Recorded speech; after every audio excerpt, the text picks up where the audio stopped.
Hey, everybody. Pastor Joel, this is our trustee meeting for September 22nd, Tuesday evening. Harmony Springs is in the middle of a building project, and we're starting to do some preparation work for our congregational annual meeting coming up the second Sunday in November, on November 8th. We're hoping to just go over some updates on the building process tonight, progress, and start discussing some potential ideas for a stewardship campaign to be held here in the next month or so before our annual meeting. All right. Let's start our meeting with prayer. If you would join me, we can pray together. Loving and gracious God, we come to you this evening grateful for how you are at work in the midst of our congregation, how we see you even in these days where we have not been able to meet in person like we wish we could. We thank you that your Spirit is with us no matter where we are or how we meet, that you are bigger than all of the things that can happen in this life, including a worldwide pandemic that forces us all to limit our in-person contact as much as possible. We, in these next moments, as we discuss finances and building and the direction of Harmony Springs, we ask that you might continue to guide and direct us, make your way and your path clear to us, that we may be able to see it and follow it and do it. Thank you for your many blessings and how you look out for us as a congregation, as individuals, and how you continue to work in and through us here at Harmony Springs. In your name we give thanks for all of this. Amen. All right. Since we just said a prayer, I thought Debbie has been working on a prayer initiative, and she wanted to kind of just give us a bit of an update on that for you all. So I don't know, are you ready to do that, Debbie? Sorry. Yeah, that'd be fine. As you know, we already began one prayer initiative called the 729 groundbreaking prayer. We're praying our mission statement at either 7:29 in the morning or 7:29 in the evening, or if you can, both times. A little secret, John and I don't quite get up at 7:29 anymore, but what we've been doing is saying the prayer when we do get up, but then setting my cell phone alarm so that at 7:29 in the evening, we're sure to do it together. If you recall, this was something that leadership had discussed, it seems like forever ago, but it was actually back in January, February of this year. And everybody in leadership seemed to like that idea of a specific timed prayer that Sue Nielsen Kibbe gave in her book. And so we chose, as you know, the 7:29, representing our groundbreaking day, July 29th. So that's one prayer initiative that we have started, and it's not just me. There's a group, and anybody who wants to join us is welcome to do so. But right now, Jennifer Burlyoung, Sue Franz, and Liz Eiler and I are working on some of these prayer initiatives to implement them. We had just gotten started, as I said, before the coronavirus pandemic hit us, and some of those things got put off a little bit. Not that I'm sure people haven't been continuing to pray, but our focus got put on maybe some other things, learning how to have online worship and other activities that we needed to take care of a little bit more immediately. So as the fall starts, we wanted to get back to some of these prayer initiatives that we had talked about. So 7:29 is the first one. The second one we're going to start in October. Oh, and let me say the 7:29 prayer, we hope people will continue to pray daily until we get to our building, and they can do that on their own. The next prayer initiative is going to begin on Saturday, October 3rd. This is a new one. Joel will announce it this coming Sunday, but I wanted to give the trustees a heads up. We have prayer leaders at this time. They are the folks that are working on the prayer initiatives who will lead the prayer at our property. We're calling it Prayer on the Property. And it will be on Saturdays, hopefully every month until we get to the building. Again, starting on October 3rd at 10 o'clock in the morning. The idea will be to pray at the property, and we will have specific focus areas that we're going to target in these prayers. A leader will help get us started, but we will also be inviting people to offer prayers as well as they feel led. And if they just want to listen and pray with those who are praying, that's fine. And we may also have time for just quiet prayer as well. But we thought that was another important initiative that we needed to get started by being on our property and praying on the property,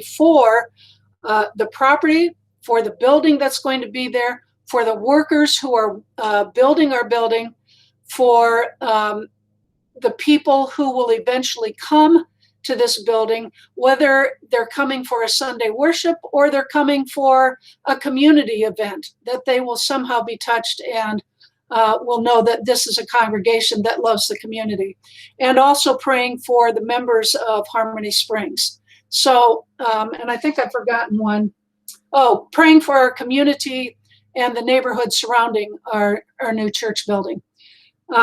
Anyway, you'll hear more about this one, but I just, as I said, wanted to give a heads up and hope that you'll be willing to come out some Saturday for prayer on the property.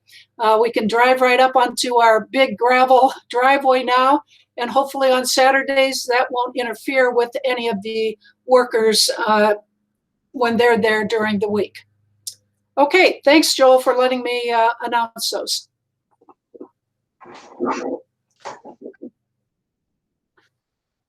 Absolutely. Thanks, Debbie. I thought maybe just to make sure we're all started on the same page, I would go over, I took some of the information we went over in more detail at our last trustee meeting and tried to do my best to compile it in, if you saw in the newsletter that we sent out, I'm going to try to share it here just to go over the highlights again with you on where we are. There we go. You should be able to see that.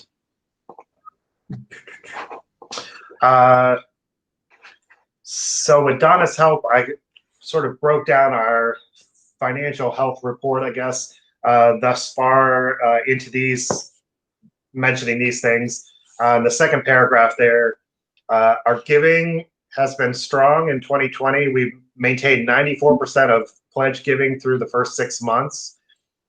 And we were able to secure and receive that $26,100 in PPP funds through the CARES Act. And in the first year and 4 months of our 3-year Reconnecting Capital campaign, we've raised a total thus far of $58,145 towards the $155,000 that we had pledged, or that we received pledged for. So that puts us slightly ahead of pace. If you take that 155 and divide it by 3 for the 3 years, we'll be collecting that money. Quiet guinea pigs. And in the first half of 2020, we collected $54.40 towards our annual $6,000 local and worldwide mission goal.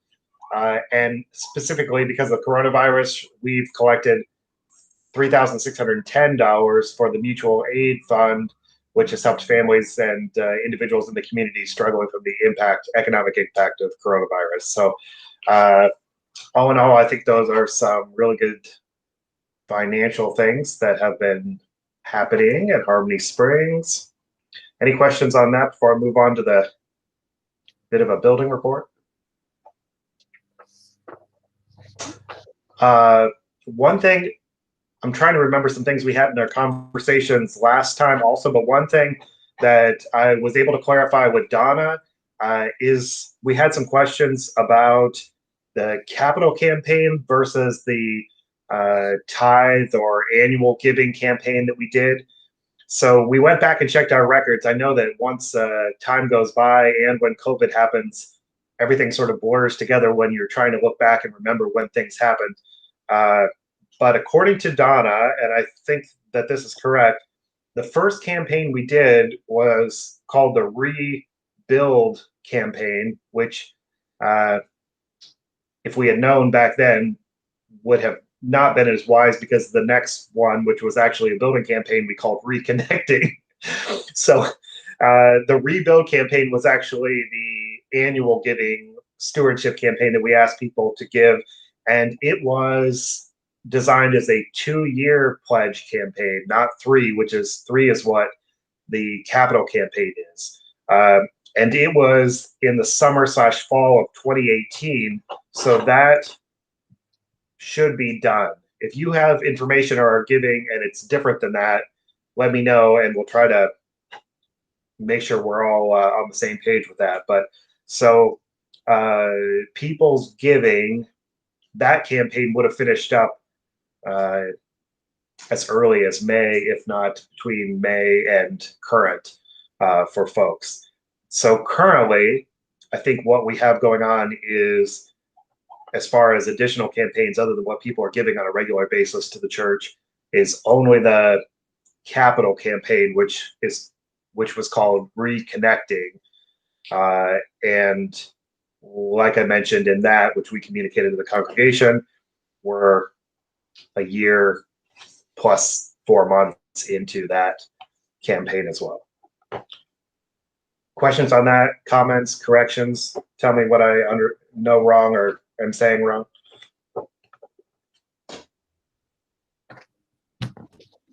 Hey, Joel. Yeah. I was just looking at the last finance report I got was August, and I'm thinking relative to our financial health. It looks to me like if you were to subtract out that $26,000 and look at our rate of spending over the year, we would, if it weren't for that $26,000, we would be about $13,000 below where we would need to be to balance the budget, and that projects out to about $18,500 for the year. Right. So I'm thinking that might be a good target number to work with toward trying to raise that with a stewardship campaign. Yeah, that is a really good thought. And I think, I'm trying to remember back to November, which is difficult to do these days. But I think in our discussions, correct me if I'm wrong, but I think in our discussions, we knew, our giving has been on track with what people said they would, but we knew our expenses at the time back in November or December were going to be higher, or expected to be higher than our income or giving. So we had expected to use somewhere between that number, I think, between the $13,000 and $18,000. We expected to have to tap into the interest coming from the building monies that we have sitting in investments as we spend those down as we're building the building. So that $26,000 we got, you are correct, has allowed us to not have to tap into those funds, and in fact created a surplus for us. So yes, in a lot of ways, it bought us some time and was an amazing gift. And I think if we could use that gift given to us and turn it into a target for a stewardship campaign going into 2021, I completely agree with you. Any other thoughts on that in response to Chuck's suggestion?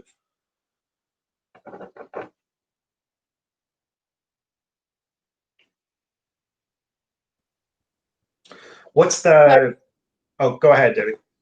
Sorry, Chuck, what was that number again you gave? It looks to me like, so for the month of August, the year-to-date net versus receipts is about $12,000 positive, but that includes the $26,100. Okay. And so I just kind of projected out if, if we keep the spending and the receipts, and add in the rest of the year, it looks like to me it'd be about $8,500. So that, since we've got the $26,000, it looks like we'll end up positive about $7,000 or something like that. But so that's why I would think the $18,000 would be like a good goal to kick around for the stewardship campaign. Okay, thank you. If you have that report in front of you, Chuck, and you're probably better with math than I am, what percentage increase would that be compared to what people are currently giving? It looks like about 12 and a half. Okay. So 18,000 in addition to what the church is already giving, we're looking to increase it by that much? Is that what you're saying? Yeah, based on what I can tell, that would lead to a balanced budget. Okay, thank you.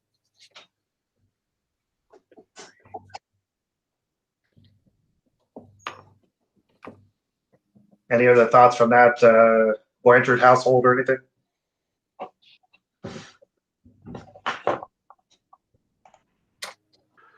I don't, other than a double-digit % addition is not nothing. So Yeah. It's definitely a goal to shoot for. And I guess in the end, we can shoot high and shoot for that, and however we can help close the gap would be great. Get us even that much closer to balancing things.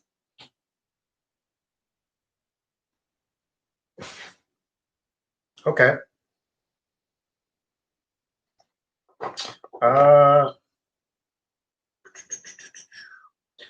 Let's. Chuck, do you have any? I have some rough ideas. I was I took the email you had sent, Chuck, and have been thinking about it for a day or two here. And I have a suggestion on a sort of theme for stewardship campaign.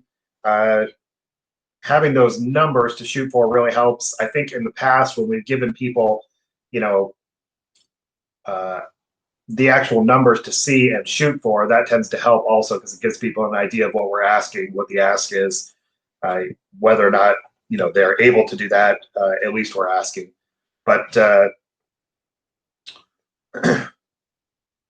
you have any other thoughts on that on the financial side of the stewardship campaign, or starting to talk about the budget for next year? No, I guess I'd be interested in hearing what you think would be a good theme. Yeah. Well, my brainstorm kind of came from a conversation that Debbie and I had earlier, actually, about nothing that has to do with finances, but about the virtual choir project that Terry was working on. And we were both saying, and I think feel like if they're trying to focus, I guess I was trying to make an attempt at focusing on any positives that we can during COVID and all of that. I mean, obviously, we're building a building, and that should create momentum, or at least the church's financial advisors tell us it should. But with COVID, you can't really predict anything, I think. So, but anyhow, I was trying to think about any positives that COVID might have allowed us to see, or that we could focus on. And one we were talking about with the virtual choir project was that it really has forced may not be the right word, but it really has given us an opportunity, that's probably a better way of saying it, to put out more publicly what we do as a church, and as actually sort of in that respect widen the circle of reach that we may be able to have. And specifically what I'm talking about with that project is that as Terry has been trying to recruit some folks to participate in the virtual music project that he's working on. We've been able to access some people who in the past we've not been able to get involved because, one, they can do it from home, and we're even involving, I think, and have the potential to involve some folks who aren't necessarily a part of Harmony Springs, but just want to make music when it's been very difficult to perform or do any music these days. And people from other churches, like we mentioned, Beth Niger, a former Harmony Springs High Street member who went on to be the music director at Cuyahoga Falls, at First Christian in the Falls. She, I think, is going to participate with us, and then we're going to have the ability to, or give her the ability, grant her the ability to use those same recordings for their services as well. So I don't know, in one respect, I think, so I was thinking about all that, and the theme that I came up with to try to break it down was, as best I could come up with, was something like saying, we're a church that's been able to pivot very well into the sort of post-COVID society and understanding of the world, instead of panicking with our finances and resources as a church. So pivot over panic, I guess, is kind of what I was thinking. I don't know. What are your thoughts on that?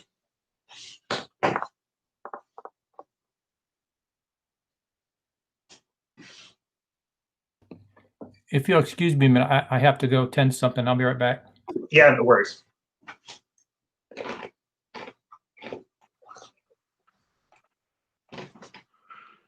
Every time I hear the word pivot, I think of Ross from Friends moving a couch upstairs.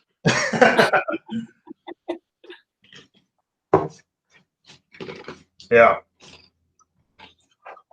My initial response to Joel was, I like it. Pivot, not panic. Or adapt. Yeah. But, and don't panic. I don't know.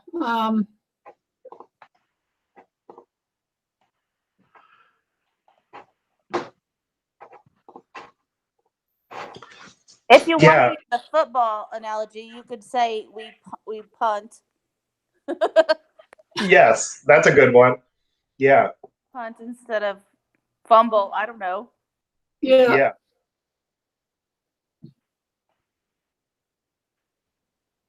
Yeah. A couple, I was just brainstorming a list. I sent it to a few people. I can send it out to the wider trustees here, just to see if they had anything to add to it. But in the email I sent out earlier today, I was thinking, I was just brainstorming some thoughts, but I've been thinking, this is what I sent out. We've been trusting God through so many transformational changes over the past decade at Harmony Springs that COVID has seemed just like another thing to add to our list. And in a lot of ways, I think we, without knowing it, prepped ourselves or prepared ourselves to be able to manage the pandemic and its effect on church life. In fact, even more so, I think I've been reminded lately that God's timing is good timing and better than we could ever plan ourselves. And that right now, during this pandemic and everything else going on in our community, society, and world, that maybe, all along, this was the exact time that we're supposed to be building and expanding our influence and enhancing our mission as a church. So I don't know. I'm trying to. We have a lot of positive going on in respect to COVID, and I hate to see us panic, because I think we are managing it and moving forward and trying to take advantage of some benefits that it has been able to give us as a church.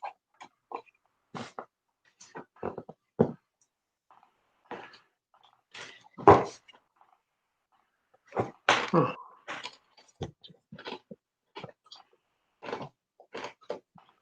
Greg, what's your continued thoughts on Acts 16:6? That we've so far demonstrated the ability to trust that the Lord's got a schedule that might be different from what we would otherwise think. We didn't burn a lot of calories compared to, I think, maybe a lot of churches, on this entire building thing is happening 1 year later, you know, Yeah. or we're shifting into a virtual meeting place, which would have perhaps been viewed as catastrophic 5 years ago, you know? And so Paul sets off on a journey, just totally committed to the idea of going into places like Turkey and beyond. And as Acts describes it, the Holy Spirit kept him from going there.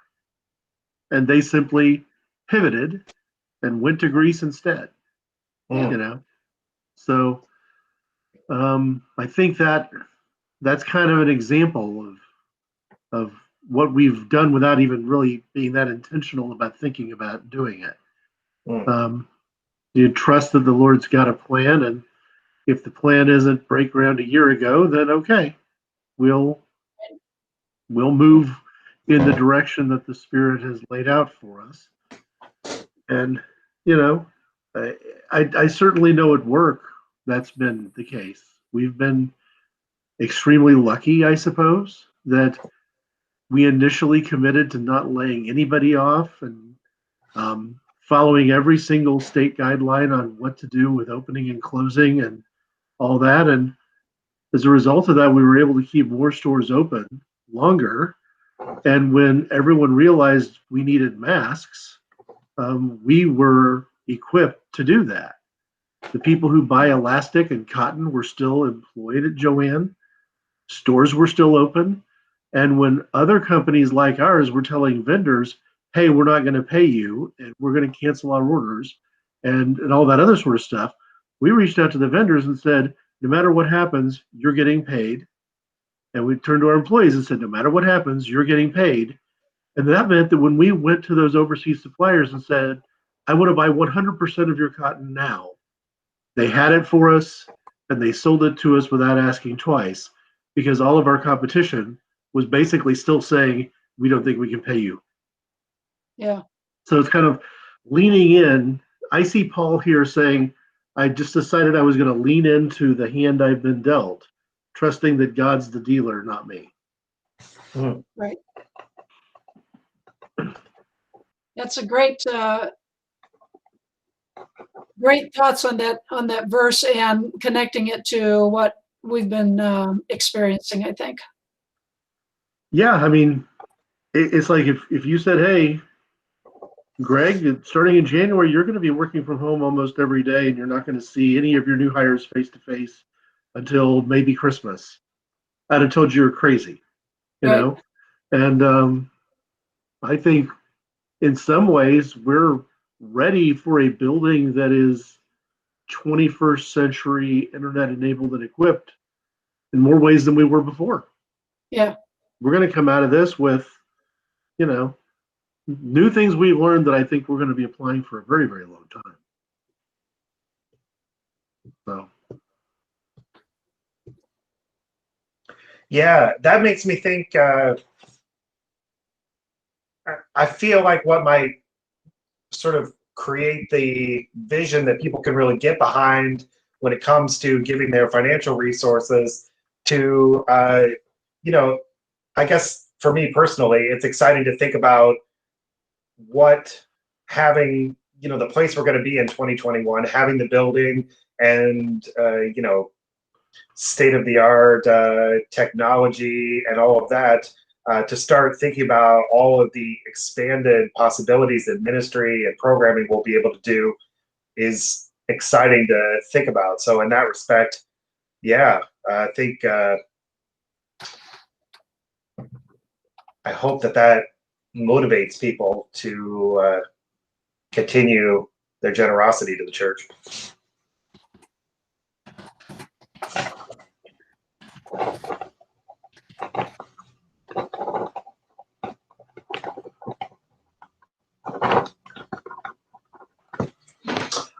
Okay. There's my thought on chat, Joel. Yeah. I think that's good.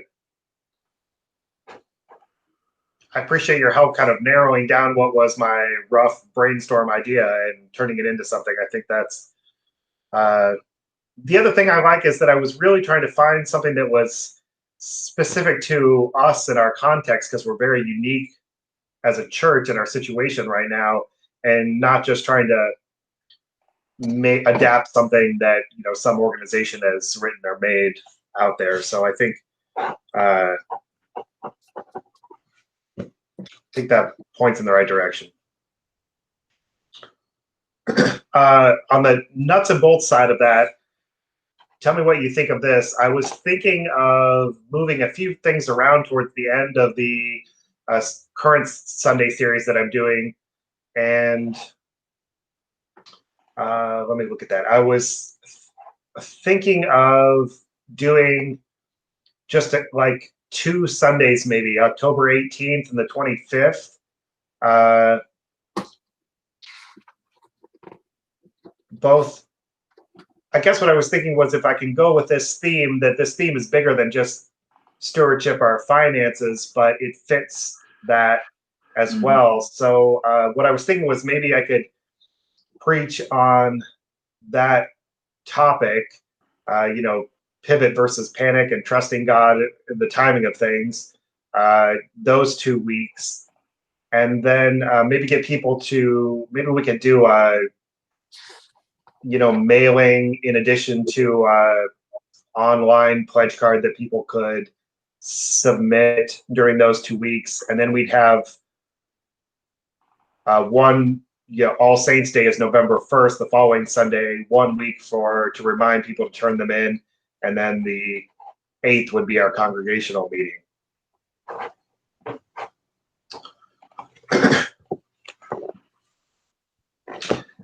And I was thinking that I think we can adapt some of what we've sent out in the past as far as letters, and still actually send, physical letters with pledge cards to people in the mail, and maybe get those in people's hands the week before that first Sunday, and then people have a couple weeks to turn them back in.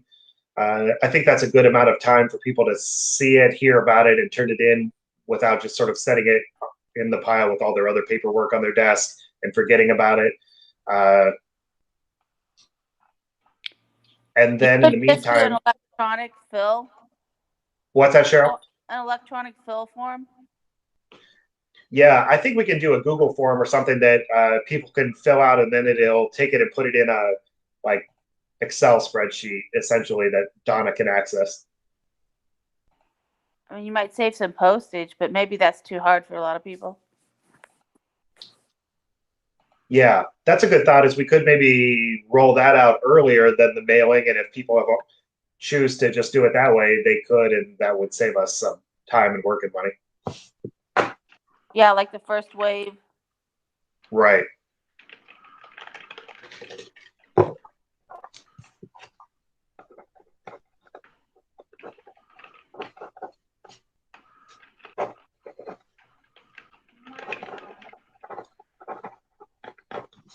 All right, I'm writing some of these notes down. Okay. So logistically speaking, then I think we'll have to sort of simultaneously work on a proposed 2021 budget that I guess is, I was thinking that we could just sort of make it a hopeful budget that says, here's what we're shooting for. And then if for some reason everything falls apart and the world ends, we can make adjustments or changes, I guess.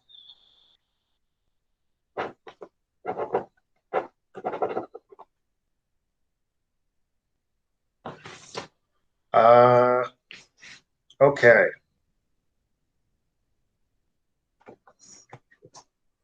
A couple things we don't have to spend a lot of time with it, but I just want to mention it so you know what's going on.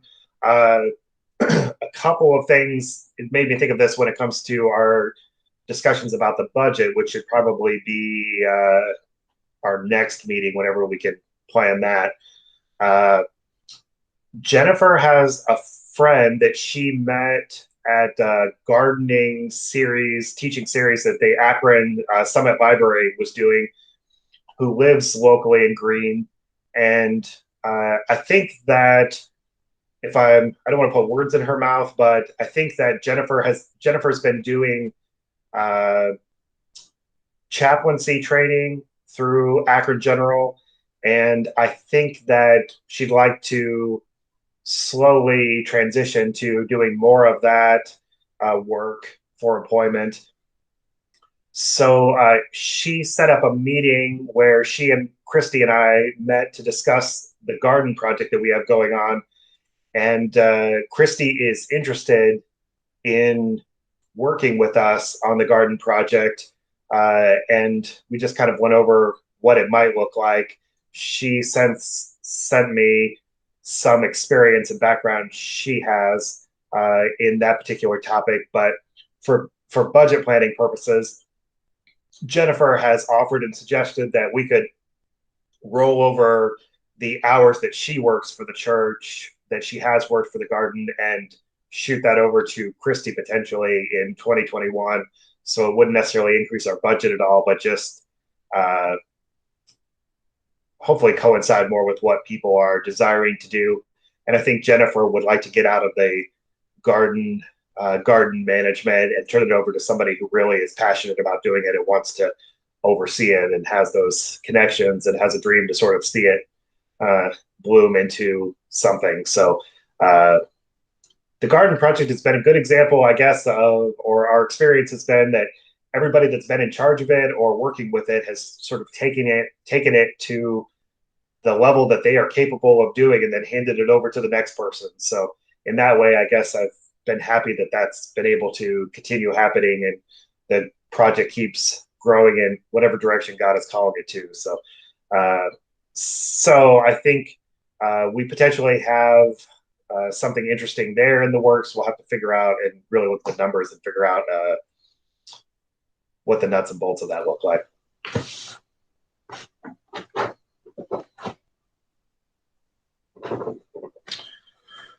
Okay. Any other thoughts, comments on suggestions on the stewardship campaign?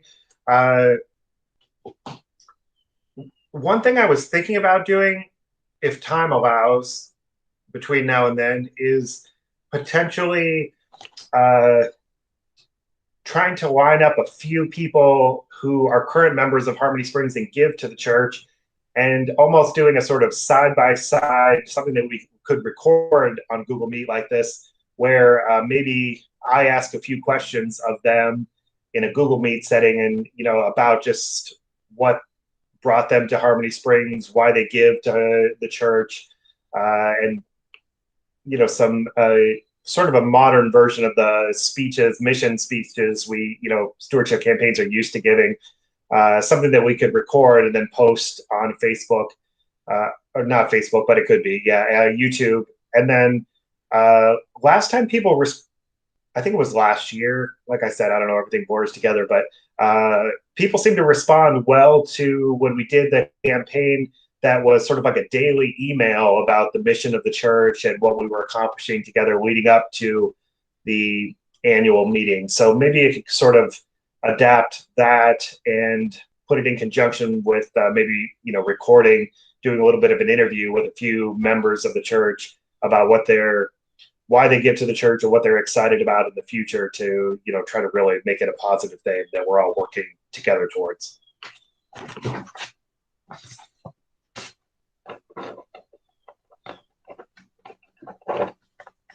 I like that idea, Joel.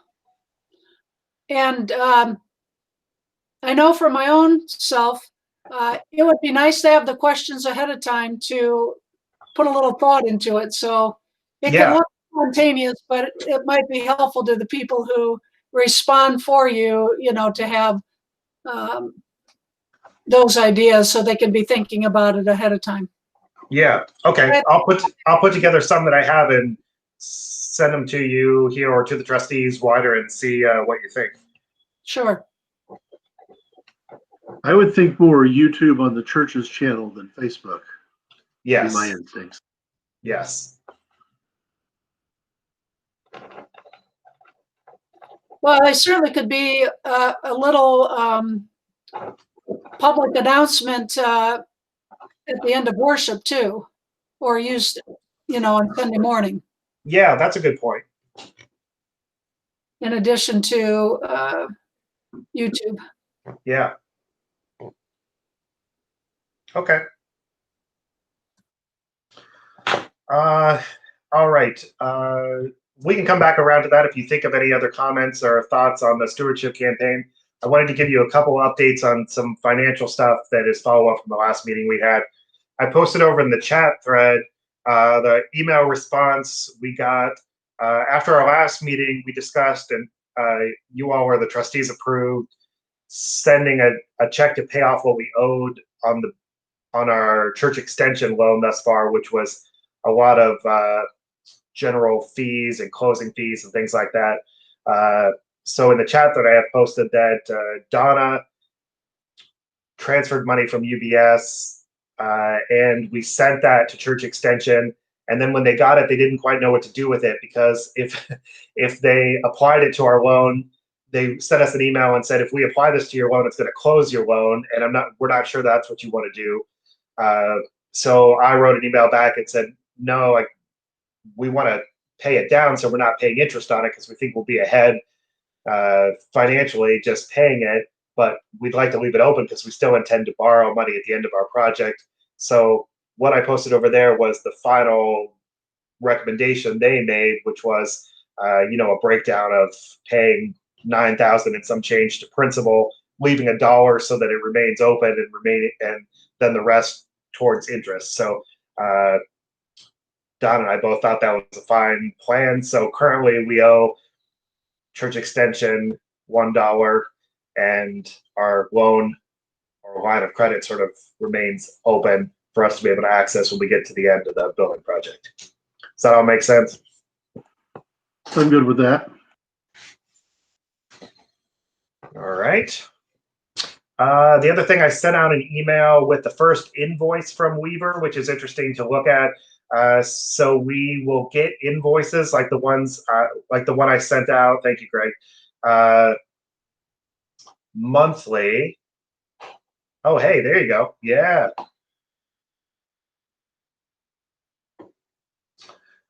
So this first invoice to us was the $96,000, and Donna was able, just for your own information, on the bookkeeping side behind the scenes, Donna has been able to work out with UBS that when we get these invoices, UBS just sends a check directly to Weaver in the amount that we request. So it during COVID especially, it takes out the middleman and gets them their payment sooner rather than later.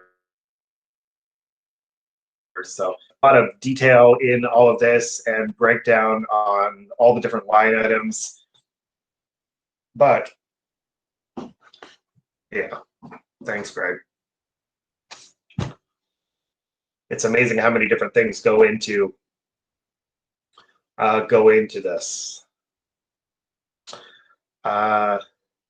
Yes. So the percentage number there in the report would show that's a percentage of that line items for how much has been spent when you're going through it, to give you some background. I'm not going to make any comment about the payment for tapping in asses. I'm sure there's an assessment or something else hidden there in the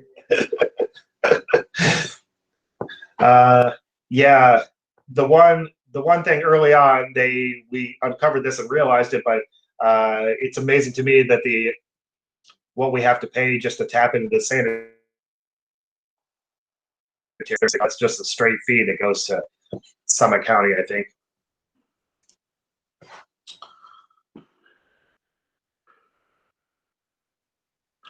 Yeah. And then I had a meeting on Friday with Ron. Ron asked if I would come in, stop by the office and chat with them. And I want to give you the brief synopsis of that discussion. So they are currently pricing out lumber for our project to place it on order so that they get it at the time they need it. And COVID has caused an increase in lumber prices. And in my conversation with him, initially the lumber lumber prices, I forget what the original line item was for that, but it came back like $20,000 some dollars over budget of what they had initially estimated. And they worked with the lumber company or getting a number of different quotes to get that number down to like 10,000 and some dollars. But that's still affected. So that was one thing. And the other was that because of all these delays with the permits through the city and all of that, I think them being behind schedule in the construction is going to cause some additional expenses having to do with colder weather and trying to get the building up and heated enough to be able to work in. So he's looking towards, essentially he was looking towards, it is looking towards the end of the year and trying to foresee some additional expenses. He just wanted to communicate that to us so that when we see future invoices like this one come in, a part of the contract that we signed with them is that we have a guaranteed maximum price, GMP, which is that total number, bottom line number. And we have, I think it was $40,000 or something like that in contingency. And a part of the agreement, if there's increases in costs to, what's the word I'm looking for? The actual physical stuff that goes into the building, lumber and all that. If there are increases in cost to that, as the builder, they can access that $40,000 in contingency. So he was telling me that they are thinking that they're going to have to do that for that $10,000, a little more than that, in increased lumber costs, and there may be some additional costs. He didn't have a number to throw at me, but some additional costs around the fact that they're going to be putting up this building during the winter cold months, as we're a few months behind schedule. So what that means for us is that those increased costs will come out of contingency, I think, when we get the invoices. When they spend that $40,000 in contingency, and because we have a guaranteed maximum price, any other additional costs, then that is on them, not on us. So our total project cost will not ever go above what that GMP number is, if that all makes sense. So he was basically just wanted to have that conversation to let us know that they were going to have to tap the contingency money a little sooner than they expected to have to. He hopes that there will be some other line items that they will be able to save some money on, but I don't know any project that I've ever heard about that has been the case. So what it may mean for us is that we end up hitting that number, the GMP number, and not necessarily coming in at the end of this whole thing under budget. The other issue that I feel for him, because the other issue they're having to deal with right now is that people are putting money into their homes and buildings because, especially when it comes to our personal lives, people aren't going on vacation, so people are spending it on housing upgrades and such. So they're having a somewhat difficult time trying to get their subcontractors to stay to the number they originally estimated, because the subcontractors' work is in demand right now, and they're having subcontractors tell them, well, I can make more money going over on this building, on this project. So that will not affect us one way or another. It just will cause our general construction company some stress. So on one hand, increased costs will have to eat up contingency sooner rather than later. But on the other hand, we did sign the contract and get in before they realized some of this stuff was happening. And Ron was telling me that current contracts they're negotiating, they're putting like a COVID line item into their budgeted estimate to cover all of this stuff. So there's good and bad, I guess, but I just wanted to try to give you the update on that conversation and to give you a heads up on what they're thinking. I know that was a lot. Was any of that confusing? Anything I can clarify or make more confusing? I don't know.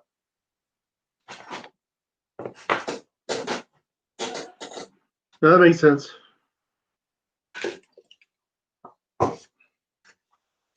Okay.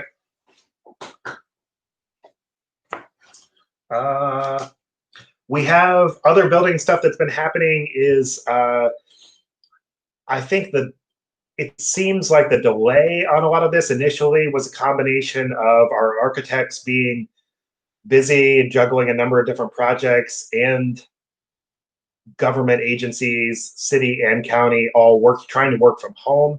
And when people are working from home, they're not as responsive to requests to move things along. So last week, the city realized, Tom at the city, DeTiro, realized that a couple of things we had signed needed some T's crossed and I's dotted.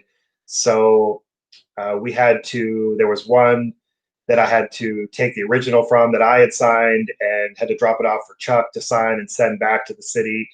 And a couple of other pieces of paperwork that our architect had to send over to the city. So all of that to say that I guess we had some preliminary permits to just get started on the project, but the actual real permits, they were still working on trying to get to us. So we have enough to get started, but the builders were getting to the point where they wanted to actually have the real permit in hand, even though they had clearance from the city to go ahead and start work.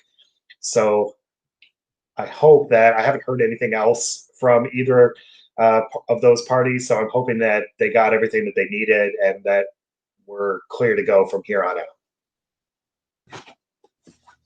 Yeah, I did get that document in the mail, so they should have it. Thanks, Chuck. Yeah. And it was the kind of thing where Tom DeTiro and I had to email back and forth to find out what time I could be there and he could be there to meet me, because you can't actually go into the city building.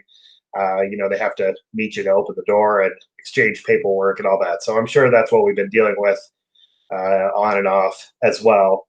But the positive is, I guess, that we're still moving forward even during COVID. So that's something, I guess.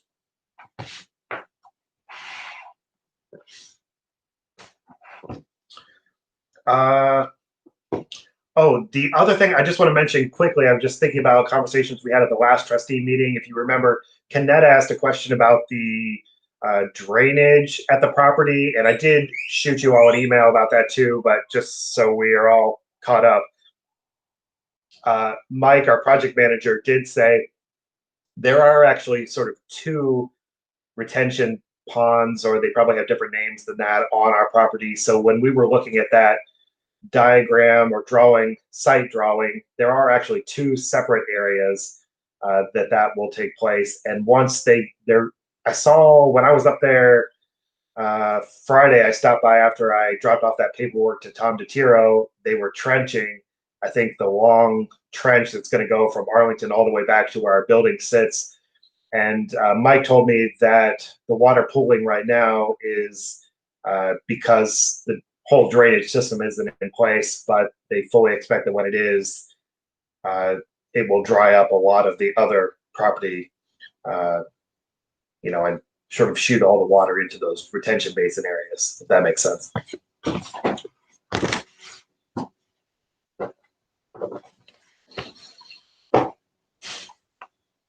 I'm trying to think if there's anything else with the building, but I think I don't think there is. I think we've been trucking along as much as possible with that right now.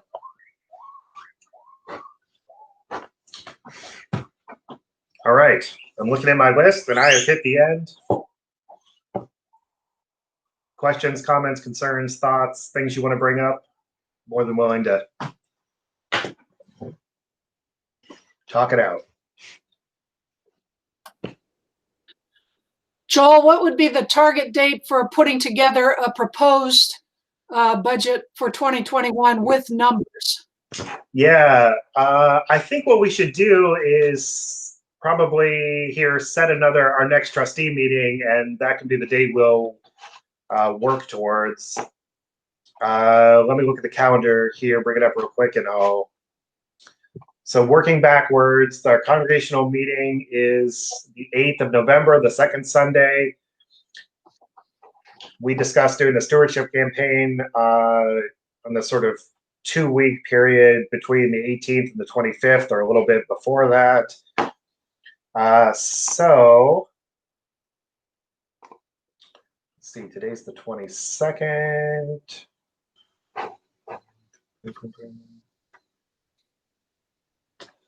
I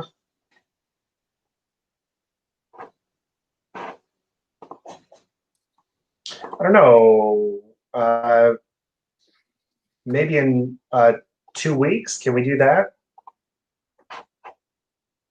I'm looking at the week of the 5th through the 9th. The 6th? 6th. The 6th, would that work to have a trustee meeting just to go for that purpose? Works for me. Yep. It's fine for me.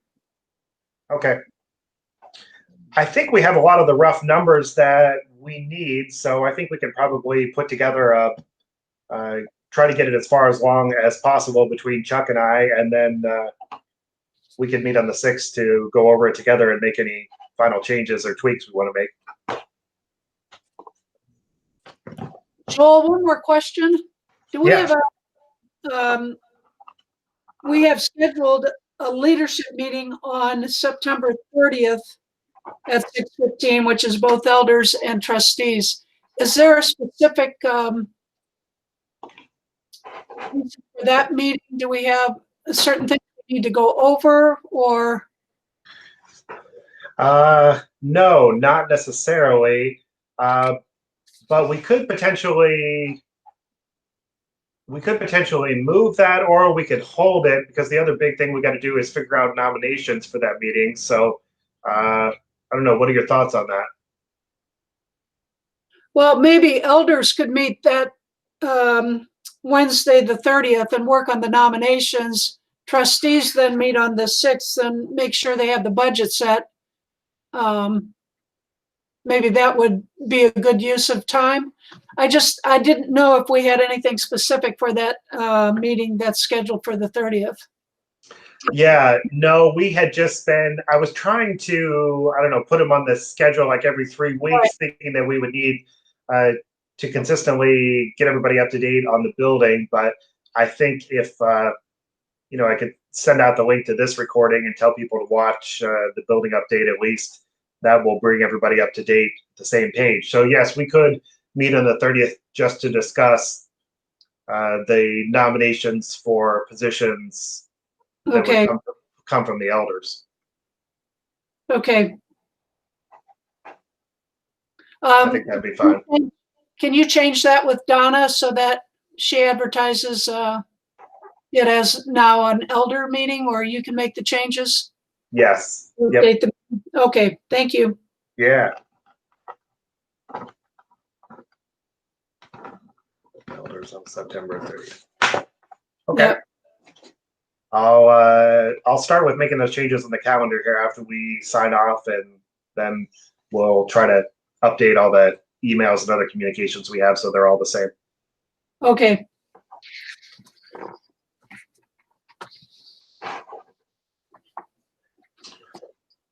All right. So we have our next meeting then will be on the 6th at 6:15. I'll send out an email with that, and the elders will meet the week before that. Hopefully we'll get those 2 things checked off and done, and give us enough time to make any tweaks we need to and that kind of thing before, as we get closer to the annual meeting in November. Sounds good? Yep. All right. Very good. That's all I have.